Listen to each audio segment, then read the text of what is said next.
Hello YouTube, it's your boy Vintage Sterling Finds. Now, this video is viewer requested. And today we're going to talk about watch brands I like to sell. So we're going to talk about the watch brands you can realistically find in your neighborhood, Facebook Marketplace, Craigslist, flea markets, garage sales, thrift stores. We're not going to be talking about things like Rolex, Omega, Patek Philippe. These are more like your everyday brands. Then at the end, I'm going to maybe give 3 examples of watch brands, maybe 4, of that I would not buy for reselling. So make sure you stay tuned. Also, please like, comment, subscribe. Helps the channel grow huge. More friends, more opinions, better for all of us. Let's get to the video. First brand I like to buy is Timex. Here's all the Timexes I have for sale on my eBay. Now, I know a lot of collectors don't really collect Timex, but they've been around for a while, and they're very good quality. These watches are more fun. You can buy a whole bunch of these. You can buy them new, used, quite inexpensively. They make vintage watches also. Here's my 1965 Timex Marlin. Mechanical rewind. It's a real Marlin.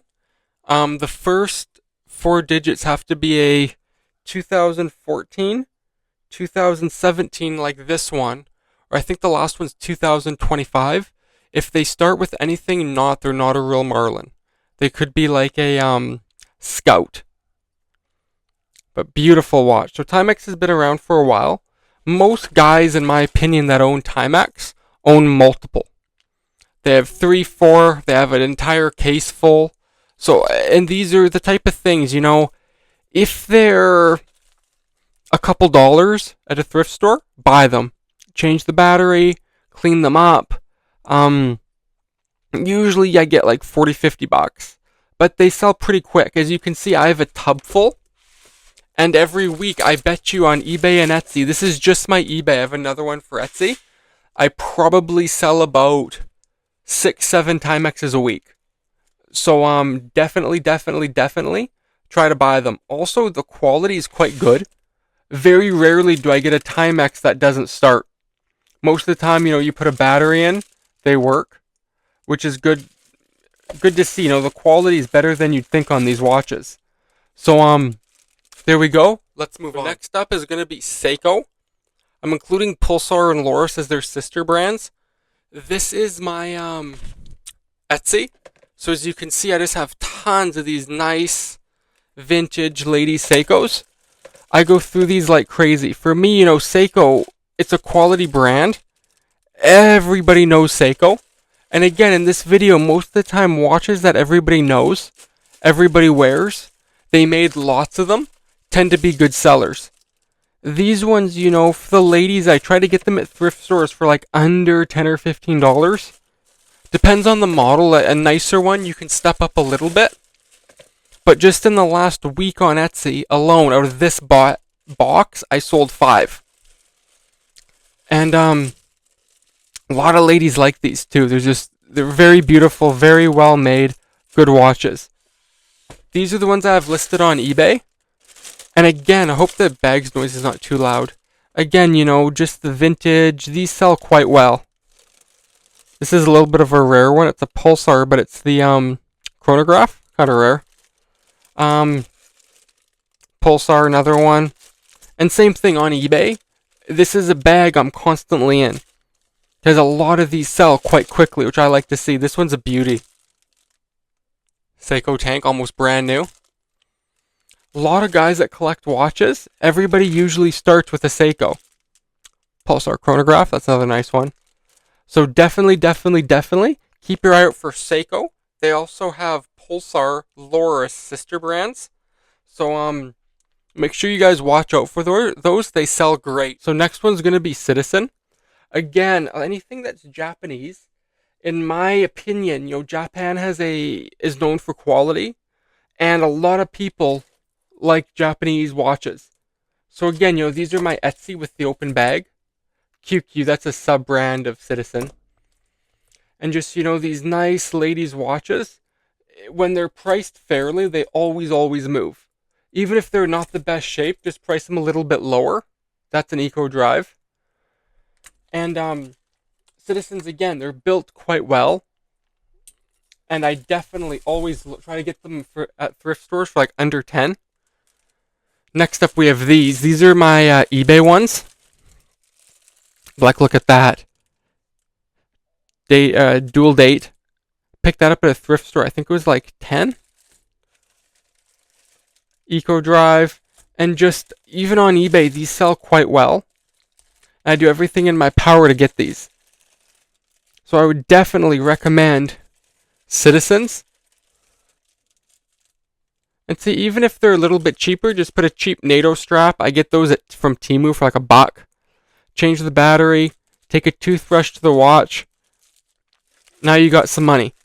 This video is more for people that are like starting out, or even if you've been in the watch business a while. This is just my opinion of what sells in my market on Etsy and eBay. Everybody's going to be different. Next one's going to be Casio and G-Shock. I actually don't have many G-Shocks right now because they sell quite well for me. It's the type of thing, every guy's watch collection has, a G-Shock, a Seiko. Even guys I know that wear Rolexes generally started with G-Shocks. I think most what I got left is baby G's, which aren't as good sellers, but still they sell great. And another one. And even in Casio ladies, I have very, very few right now. Because, generally when you put these on Etsy, when they're in good condition, they sell quite quickly. Wow, I thought I had more Casio ladies watches. I'm actually quite surprised. It's hard to tell sometimes that when you look, that's when you can see what sells well, is when you open the bag and you're like, wow, I thought I had a lot more Casio watches than I had. So that's another good one. Again, they make ladies divers. They tend to be quite reasonable watches. So I definitely keep an eye open for Casio. So next up we have Nixon. I have very few Nixons because generally they sell well for me. And Nixon's the type of watch that a lot of people don't know about it per se. But anytime I get Nixons, they always sell quite quickly. That's why I never really have a huge supply of them, just because they move. And they're the type of watch, whenever I see them, if they're under like $10, and usually at thrift stores they're cheap. They think they're like a Chinese no-name watch. And I get them quite cheap. So that's one of the brands I always look out for. And I think it's a little bit of a niche brand. Because the last time I had men's Nixons on eBay, I actually sold them all. Like, the guy was in Taiwan. He gave me everything I wanted up front, paid for them, I shipped them, and that basically sold me out of Nixons. So these kind of micro brands tend to do, like, not micro brands, but smaller brands tend to do quite well for me. So here's some honorable mentions. I like selling these watches. So first up we have a Wittnauer. These sell okay for me, ladies' watches. Next up we have a Swiss Army. Now I've done very well with these, the Victorinox. A lot of the time thrift stores don't really know what they are. And you can get them quite cheap. So I always recommend keeping an eye open for these.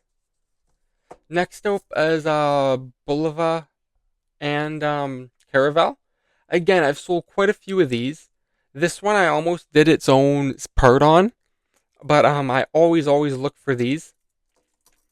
Next up, we have the one and only Swatch. I actually don't have many Swatches right now, but they tend to, in my experience, they sell pretty well. A lot of people and ladies collect these, so definitely keep your eye open for Swatch. Next up is Tissot. I think I only have like 2 of these for sale right now. This and another one on Etsy. These I pay a little bit more for. Ones this clean, as long as I get them for like under 50, 60, 70, I can always do pretty well with them. And another 2 is like Gucci. Just make sure they're real. Open the back. I actually don't have any Gucci's right now. It's another one I like to do. So these are the honorable mentions. Now I'm going to talk about 3 watches I tend not to buy and why. A lot of the time, knowing what not to buy is half the battle. So let's get to it. First one on the list is diesels. These watches are just so big. They're just obscenely large. Now, I've bought in maybe 2 diesel lots in the last year, and I've sold 1 or 2. On eBay, these really don't get very many views, very many watchers. They're just too big. And a lot of these watches, if you look, take like 4 batteries. So you have to unscrew, and it doesn't really fit in a watch holder. Then you got to dig it around, replace the 4 batteries. And just to show for comparison's sake, 34mm watch, 50mm watch. Like, I don't even know how you would wear that like a normal person. Like, they're just so big that I just can't even imagine wearing that. And I think eBay, these were cool maybe 15 years ago. But most of the ones I get are in like new condition. Plastic on the back, plastic on the front, never really worn. And I have a hell of a time selling them. Same with Invictas. I had 2 Invictas for sale for a very, very long time. And I basically ended up just giving them away. I think I sold them dirt cheap. There was just no demand for them. So these, unless they're like $10 each or some ridiculously low amount, I'm passing. So next up, we have watches that they're mainly clothing brands that also are into watches. Kind of fashion watches. These tend to be really tough sells for me. I only really ever get these if they're in like junk bags or trades. Then I put them on Etsy fairly cheap, and they usually linger. Like DKNY. Like, this is a nice enough watch. I actually paid $5 for this because it's like brand new condition, leather cuff. But most of the time, I won't buy a DKNY. Fossil, I do okay with fossils. A lot of ladies like them, but in my experience, they tend to be a little bit slow. If they're like a big tack or automatic model for men, yes. But as ladies go, I generally don't buy them. Guess is another one. I will not buy a Guess. I have a couple for sale. They've never really moved. Demand for these is quite soft. So again, if you see a Guess, probably don't buy it. Michael Kors. I think I bought this one. I forget. But tank watch, which is hot. Good condition. Generally, I don't go crazy for Michael Kors watches. I mean, they sell, but not crazy fast. So that's something, if it's in any sort of used condition, I wouldn't buy it. Another one's Anne Klein.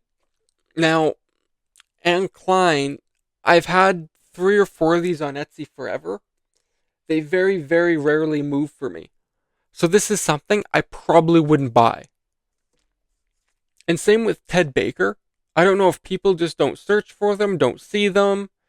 The demand for these is quite soft. So again, this is something I probably would not buy. Next up, we have just straight fashion watches. Like, this is something T for C. And these are like $200 new. Vegan leather, a Chinese movement. There's really nothing here. And the people that spent $200 on these kind of got ripped off when you get a Seiko or something 10 times better for less. And these, I almost feel bad selling. And, I'll sell them for a couple dollars, but they linger. Nobody wants them. Anyone that knows anything about watches doesn't want them. Like Daniel Wellington, there's tons of these manufacturers. This is something I normally pass on. Actually, I always pass on unless I get a junk bag. Lastly, we just have junk watches that are just nothing you can do with these. They're made in China. You can buy them on Temu for $1. Pushers don't even work. Maybe you can take a strap off, but look, after the metal's all corroded, I don't even think most of these would work if you put a battery on them. Missing crowns. Unfortunately, in junk bags, you just get tons of these watches. And these, I just stay absolutely away from. Anything that's no name, not branded, made in China, I don't want it. So I hope you guys had fun with this video. Viewer suggested. I just thought I'd do this as fun as kind of a public service announcement. If you disagree with what I said, everybody has an opinion. What sells for you may not sell for me, vice versa. So, Thanks for watching. I hope you guys liked this fun kind of different video. If you have any more video suggestions, comments, I read and answer back every comment. Thanks for watching. See you on the next one.